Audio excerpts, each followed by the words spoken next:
Hello, everyone. This is Adam Meister, the Bitcoin Meister, the Disrupt Meister. Welcome to the One Bitcoin Show. Today is October the 6th, 2020. Strong hand. Compete, don't complain. Long-term thinking. Buying over crying. This game is not rigged. One Bitcoin equals one Bitcoin. I'm offended by selling one day closer to an all-time high. Hello, my elite friends. Check out the links below. If you have questions, I have answers. Always check out those links below. That's your homework, dudes. You can't understand this show without clicking on the links, and you're nothing but an algorithm slave if you don't click on the links, baby. All right. So if you have questions, type in BitcoinMeister, do a super chat. I will answer your questions. Get my attention there, people. Now, here is a very interesting tweet from Alex Bosworth. There are two types of people who work in Bitcoin. One type is invested more in their own ventures than in Bitcoin's success. The other is more concerned about Bitcoin's overall than their own projects. You can usually tell the difference by listening who tells you about trade-offs. Okay, I don't, this tweet, this is like the basis of the Bitcoin Inquisition, okay? It's Bitcoin Inquisition, people, versus Bitcoin individualism. This boils down to this tweet. It's the very foundation of Bitcoin Inquisition that you should sacrifice for Bitcoin.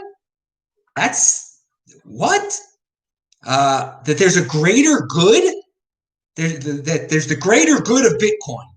If you try to start your own business, if you get creative with Bitcoin, no, you're not looking out for the greater good of Bitcoin. What's that about, man? I don't agree with this. I think it's you should be looking out for yourself when you come to Bitcoin. Start your own ventures, create. There is no greater good. Okay? If you do, if you look out for yourself in the Bitcoin overlay, if you're living in the Bitcoin overlay, if you're producing, if you're saving, then yeah, that'll be great for this imaginary nebulous greater good of Bitcoin. Okay, I don't know. The personal responsibility is the new counterculture, dudes. Your personal responsibility is to yourself. It's not to sacrifice for some no coiner, or for some guy who wants your Bitcoin. Bitcoin doesn't care about you. First of all, it doesn't care about you. So it's numbers, dudes. So if you sacrifice for its greater good, for the greater good, it won't care. You're only hurting yourself when you sacrifice for others. Okay, so be great for yourself. Be great, and Bitcoin will be great if you are great. Okay, but tweets like this is what the Bitcoin Inquisition is built upon. Okay, this greater good of Bitcoin. You have to follow some strict rules in Bitcoin. Be totally loyal to Bitcoin, more loyal to Bitcoin than your own self. No, that's to me, that's not what this is about. But hey, you're welcome to bring those concepts into here. Let the best concepts win. But for me, I don't put some nebulous concept ahead of myself here. And it seems like a tweet like this is more fit for mainstream society today, where sacrificing for so-called victims is the cool thing. Okay, pound that like button. Let's move on. But yeah, Alex is a good dude. HSBC, this big bank. Everybody knows, no one likes big banks, apparently.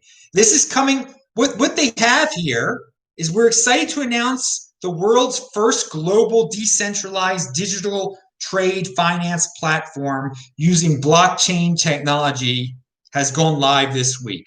Oh man, so we got some buzzwords in there.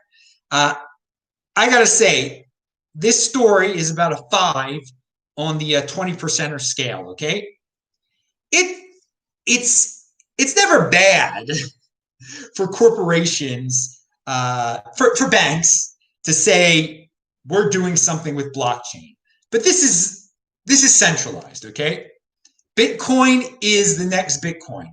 These guys are trying to create their own.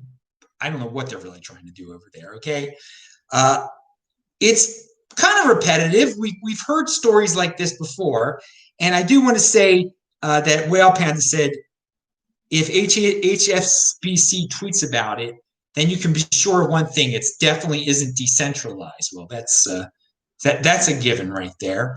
So I think this story does show somewhat of some progress, and progress is a good thing. Maybe some innovation there. So that's why I give it a 5 on the 20%er scale. Okay, but you shouldn't be too worried about it, and we'll probably hear about more banks. And it's just speeding up their traditional by having this private blockchain or whatever it is. It speeds up their transactions or something like that. And again, this was built by R3. If I don't know if any of you remember that from back in the day, but it seemed that's in the article too. So you can check it out. I think it's noisy. It's definitely some crypto noise out there, but there is some there's possibly some legitimate innovation there, and you shouldn't let it distract you. But it was a big story today. Wasn't totally clickbait or anything like that, so that's why it gets a 5 on the 20%er scale. Okay, now hey everybody, I'm TechBalt on Twitter, TechBalt. So retweet, and I just put that into the live chat. And here, and remember to type in BitcoinMeister, but I did see something here. An 80%er that's here says, "See what happened to McAfee? You concerned about that?" I talked about it on yesterday's show. As an 80%er, you have no listening comprehension, so you missed it on yesterday's show. If anyone is interested in that 80%er McAfee, check out yesterday's show. I talked about it on yesterday's show. So, all right, but as that guy that asked the question, clearly 80%er, he doesn't understand how to follow directions and type in BitcoinMeister. But I just wanted to give a plug for yesterday's show. But basically, guys, a lot of people missed yesterday's show. It is linked to below. So you 80%er, I got you to serve my purposes there. Thank you very much. So what else do we have here? And it's easy to get 80%ers to serve their purposes. And come on. They're so gullible. I mean, they'll believe anything. They'll go with any trend that the TV tells them. Okay, now here's something that's cyclical. I mean, how many times have we heard this? The saying that this makes me think of is gold and hold. That's the only positive thing you can get out of this. The Financial Survival Network says mainstream investors are about to pile into gold. Come on. How many times have we read this same story over and over again? And I know the guys at the Financial Survival Network, they're trying to do nice things over there. And they're not bad people. But they've said the same thing over and over and over again. No, mainstream investors are not about to pile into gold. That's a 3 on the 20%er scale, that story. So don't pay it too much attention. We've heard it so many times before. So I want to talk about a larger concept that I was thinking about. This is kind of a beyond Bitcoin type of topic, but it's something to keep in mind today, that we have a tremendous, what I would call, victim class out there. And in the United States of America, this victim class, there's abundance, okay? They have nice things. There is no scarcity, okay? They can get as much food as they want, okay? There are all sorts of social programs in the United States that if you're a victim, if you're a loser, if you're poor, whatever you want to classify, if you're envious and you don't want to be productive, you want to sit home and smoke, you know what, all day, you get a lot of that. You can get housing. It doesn't end, okay? No one is starving in the United States, but these people like to say, they like to paint this dark picture of society. Oh, it's horrible. We're starving. We're victims. Okay, and because they have so much time on their hands because of this abundance that's out there. I mean, they don't have to work anymore. That's the very definition of a post-scarcity society, isn't it? We don't have to work anymore, and everything's given to you. Okay, that's abundance.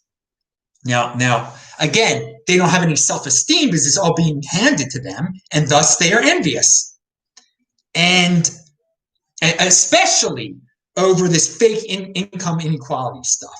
They see that, someone's making $400,000 a year, they're making $0 a year. They think that's wrong. The person that's making $400,000 a year, they have to be forced to give to them. And what I call the aristocracy, I can't even pronounce the word of non-value. The aristocrats of non-value, okay? The politicians and the leftist intellectuals out there, they are encouraging this victim class to overthrow the productive 20%ers out there. That's the basis of all of these movements out there, okay? That there's this victim class, and the only way that things are going to get better is if they literally overthrow and get rid of the 20%er class, and then they will live in a utopia of some sort, a Marxist utopia, because that's what Marxism is about. Obviously, getting rid of the upper class, and then there'll be no classes, and everyone will be happy, and etc. But the way it's going now is that it's this victim class. Okay, so think of it that way. That it's not about lower class anymore versus the upper class. It's the victim class versus the 20%er productive class. And so far, and so much time is spent on the worries and the battle, the proposals by the aristocracy of non-value, that they keep bringing it up. It's a total waste of our time, okay? The corporations are very much willing to appease the victim class and create all sorts of programs. And time is money here, okay? All this time being devoted to this battle, this revolution, this proposed revolution of the victim class overthrowing the 20%er class, the productive class. It's taking away from possible innovation. And so don't fall for it. Don't waste your time on this. Keep on innovating. Be proud and productive. Call out the envious. So again, mainstream society today can basically just be summed up by the victim class desire to overthrow and destroy the productive class, and those who like to waste time and worry about promoting this kind of stuff instead of actually being productive. And I mean, they can't face the facts that if you're in the victim class now, you're pretty darn well off, okay? And if you don't want to be in the victim class, then compete and don't complain, okay? And strive to get that $400,000 a year income. And we're going to talk about that $400,000 a year income in 1 second now. Now, with everything that I just said in mind, this victim class revolution, despite all their abundance, they need to have a revolution. They're so envious, so envious. We've got and then the concept I talked about, the aristocracy of non-value, which is the politicians. They need, I mean, in order for them to carry on their ways of life, the politicians and the leftist intellectuals, they need to get these people angry, okay? They need these stories. This is how they're poverty pimps. This is how they make money, by continuing poverty and continuing envy and continuing to put out there that life is horrible. But life isn't horrible for the victims. They're choosing to be victims here. They're choosing to have the victim mentality, at least. So Nick, who I've had on the show before, he quotes, there's a Bloomberg article that basically says you should spend all your money now, okay? Yeah, and of course, and not, passing on internet generational wealth. Come on, that's not cool anymore. And he says, fiat lifestyle, they want you to consume your heart out and be dependent on the government. So yes, that is part of some people's desire out there. They know, government people, the aristocracy of non-value, they want you to keep consume, because you will have nothing. You will have no savings. You will be dependent on the government and be able to be manipulated, okay? So the Bloomberg article that promotes this, the concept of bequeathing an inheritance just seems to make less sense today. Instead, why not experience your legacy by spending most of your money in meaningful experiences and investing in the people and causes you believe in? Now, I will say this. Live your life and be happy, okay? But to vilify passing on wealth to your kids so your kids can have a better life, the spend it all now mentality, that is not the ultimate in long-term thinking is thinking beyond your life, okay? So, no, if you've got some money, don't starve yourself, obviously. But hyper-consumerism is not for you. It shouldn't be for you if you're a long-term thinker. And we are just in this hyper-consumer world now, and most people fall for it because they think if they keep on buying, that they're going to get up to the lifestyle of the people they envy. But you won't. You'll be broke. You'll be more dependent. You'll have nothing. Now, so here's some comments here that I liked. No, you leave it with your kids, grandkids, family, etc. I work hard so I can, 1, enjoy life as my wife and I wish, and 2, provide a better life than I had to those I'll leave behind. Why would you intentionally detriment your children? All right. What's that say? Yeah, why would you do that? That's a great way of thinking about it. Why would you intentionally hurt your children when you could pass on something to them? Now, we want boomers to blow all their money on self-indulgence instead of leaving it to their kids, who might save it instead of spending it. Yeah. So yeah, enjoy yourself. Of course, enjoy your life, but just don't spend frivolously for the heck of spending frivolously and forget about your kids, okay? Your kids, they're not strangers. That's not supporting the kids that you love, that you produce and love.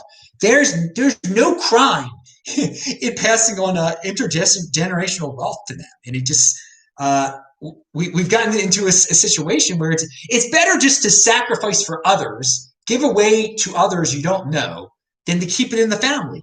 That's a little weird, isn't it? But that's the way of the world. Now, we talked about the $400,000. People are angry at CNBC because Joe Biden defined $400,000 a year as wealthy, okay? But CNBC rightfully points out that in big cities, $400,000 a year, making $400,000 a year, doesn't go as far as you might think. In New York and San Francisco in particular, are you wealthy if you make $400,000 a year and this is the big important thing about society today, and you're trying to fit in? If you make $400,000, and today, most people's goal in life is just to fit in. And fitting in is very expensive. And some cities like New York, the ultimate in fitting in is New York and San Francisco. And the price to fit in there is incredibly high. How much is your mortgage on your $1 million condo there, okay? How much is your kid's private school tuition a year? $50,000 a year, right? Something like, and you've got 2 kids, it's $100,000 a year right there. How much are your taxes in New York City and San Francisco a year? So indeed, all you envious little, making $400,000 a year when you're trying to fit in, and even partially when you're not even trying to fit in because of all the ridiculous taxes, you're not wealthy. No, you're not wealthy at all. Now, I understand in the United States, on average, of course, $400,000 a year, it's not middle class, all right? It's not upper middle class even. You're doing, it's the tip of the top. In Nebraska, if you're making $400,000 a year, you're wealthy, okay? You're wealthy there. But the CNBC's point is that in these big cities all across America, Seattle, New York, San Francisco, even Chicago, I guess, Boston. No. So think about it, you envious people out there. And you shouldn't really worry about how much someone's making $400,000 a year or not. Now, Joe Biden, he defines $400,000 a year as wealthy. So you can tax those people. Those people owe you. They're evil because they're wealthy. You're a victim. They're evil because they're wealthy. Thus, it's totally right to tax them, okay? Why play in all this stuff, guys? Do the best for yourself. Get the Bitcoin. They can't take that away from you, okay?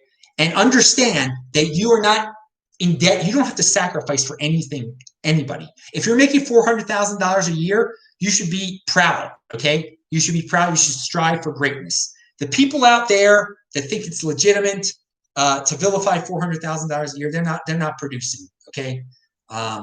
They've got some issues, all right? So yeah, there we go. Now, I also bring up this article, the CNBC controversy, because in the thread where people are complaining and saying, oh, $400,000 a year people, no, they are wealthy, they are super wealthy, and so many people in America are starving. Here's what someone put. This is what's acceptable in today, and shows you that the revolution, people want this revolution. Ridiculous victim revolution here, was going to post a long reply about the average income in this country and the desperate poverty in cities. Yeah, desperate poverty. But this pretty much sums up my feelings on this. And what is this? It's a picture of a guillotine dropping. That's what this person thinks it's legitimate to say. When talking about people making $400,000 a year, their response is a guillotine dropping. All right, very nice. This has become this is acceptable. Compete, don't complain. Be a freaking unique beast, people. And speaking of unique beasts, on Fridays This Week in Bitcoin show, Brecky, Brady, and Dennis were all on. It's linked to below. Speaking of another, and I see there's a question out there. Oh, it's good. This question deals with something we're going to talk about in a second.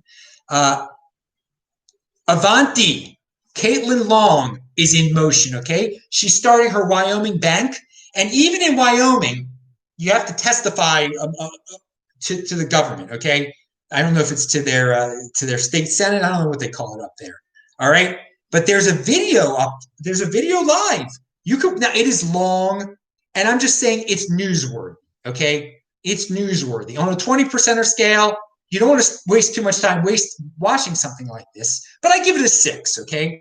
Because I don't like that there's bureaucracy holding Caitlin Long back. But you see this woman is in motion, trying to get the Avanti Bank off the ground.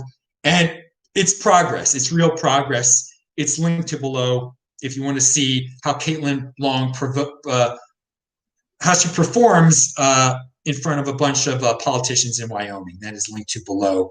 May Avanti come soon enough. And yeah, I don't believe in putting my Bitcoin in a Bitcoin bank, or a cryptocurrency bank. But it's an innovation. Okay, compete, don't complain. She's putting it out there. She's looking out for herself. Okay, is she looking out for Bitcoin, the greater good, or is she looking out for herself? She's looking out for herself. Okay, but that's great. That's innovation. That's going to help everybody. All right. Going back to that original tweet at the beginning of the show. By the way, you're not going to get anything. Everything that I've been talking about today. Do you hear stuff like this on other Bitcoin shows? Seriously, or on other cryptocurrency shows, whatever. I mean, I'm trying to get you to think here. I'm trying to use my head. All right. There's no bikini babes here, definitely. And that I even have to point that out is I shouldn't have to point that out. I shouldn't have had to say that at all. 20%ers know what I'm talking about. I was doing that for the 80%er crowd, but I really shouldn't even care about that. So there you go. I'm not perfect either. Now let's I'm far from perfect. Taval Dakris says Mention said something funny too. Taval Dakris said, "Do you believe Monero is trash?" Well, that's a harsh word right there, okay? I think it's a waste of time for 20%ers. How about that? And but thank you for the $5 support, the Canadian $5. I really appreciate that too, dudes. When there's all sorts of ways to support the show, and you can do it for free over social media by retweeting it. But I like to get the super chats. There's when I'm traveling around from one Airbnb to one Airbnb, I'm not spending Bitcoin. I'm spending Taval Dakris's $5 Canadian dollars. So I thank you a lot, man. And yeah, Vention is here. He is in the house. He's cracking some funny jokes. So, but what's the tie-in with what Taval just said and what I'm about to say? An article about Litecoin, about David Burkett, the guy who's trying to bring up MimbleWimble protocol to Litecoin, which is privacy here. Where is my quote? Burkett is targeting full activation of the protocol sometime next year, noting in a Telegram channel that it will be down to Litecoin's miners and node operators to decide when or even if they want to activate. Litecoin's MimbleWimble testnet was previously launched on September 30th, but was postponed due to low community participation. So a lot of people get excited about these, whether it be Monero, whether it be MimbleWimble, whether it be these altcoins, okay? It's all cyclical. We've been through this before. We've been talking about David Burkett bringing MimbleWimble to Litecoin for quite some time. And I hope he does it. I hope they all innovate. But in the long run, Bitcoin can, if these things are successful, Bitcoin can adopt them, first of all. But at the same time, why should you be concerned about this if you believe that Bitcoin is the next Bitcoin? All right? I mean, why should you be indeed, if they really do implement it on Litecoin, it could pump. But are you a gambler? And it appears like, where's the interest in all this? This article even implies that there was not as much interest as one would think, that there was a delay of some sort. So I would say this article just reminds us that one Bitcoin equals one Bitcoin in terms of my sayings, and don't FOMO on altcoins.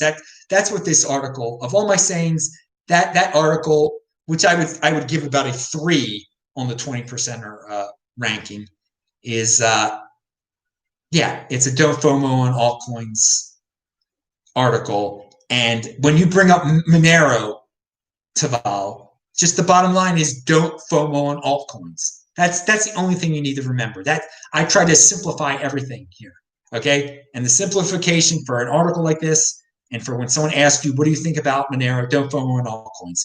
Finally, speaking about not FOMOing on altcoins, and Adam Kalinacki, the boxer, he hasn't boxed since his loss, or he hasn't had a boxing match since his loss.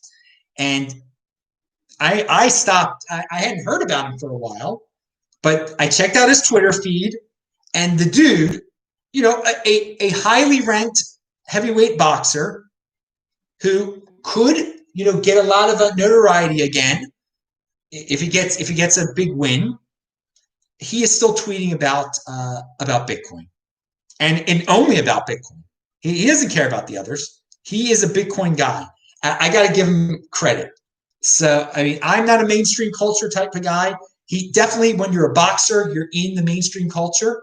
And he is not, just because he lost, he hasn't given up Bitcoin. He's still as big a Bitcoin fan as he ever was. So I give him a lot of credit. And more people follow him now on Twitter than previously did. So he has conviction with Bitcoin. He's still talking about it, and I still think he could be a great way to transition people from mainstream, valuing their wealth in ridiculous things into Bitcoin. So I hadn't talked about Adam for a while. He's still doing his thing. He's linked to below. Everything that I talk about is linked to below. Let's see if we have any other people asking questions. No one else asked it the proper way. I can't see if you. Someone said cool shirt. Yes, it's linked to below. Linked to below. Who is? I always get confused. This one I got was recently sent to me, and I want to give the guy I want to give him a shout out. I got so many. This is Lightning Hood. Is it? Is this? Oh, no. Wait. Who is this? I got Satoshi. Excuse me. This is SatoshiCorner.com. SatoshiCorner.com. Everyone, please. I sorry, I just called you the wrong name. SatoshiCorner.com. You can get this shirt easily. Linked to below. Thank you for this shirt, dude, and thank you, everybody. I'm Adam Meister, BitcoinMeister. Pound that like button and just retweet it. Spread the word, dude. We need more 20%er voices out there. Well, we don't. There's individuals out there. It will help them if they get a 20% perspective instead of going further down the doom hole of victim culture. It would be great to get individuals on that individual path faster, because we still have dudes that like to worry about the Inquisition over Bitcoin individualism. And really, Bitcoin is such a tool for individuals. It gets you into that mindset, away from mainstream society where collectivism is the way to go. Pitting classes of people against classes of people and forgetting about, the basis is the individual accomplishment. And you guys can accomplish a lot here. Go for those accomplishments, and the so-called greater good will also be pleased. All right. See you later. Bye-bye.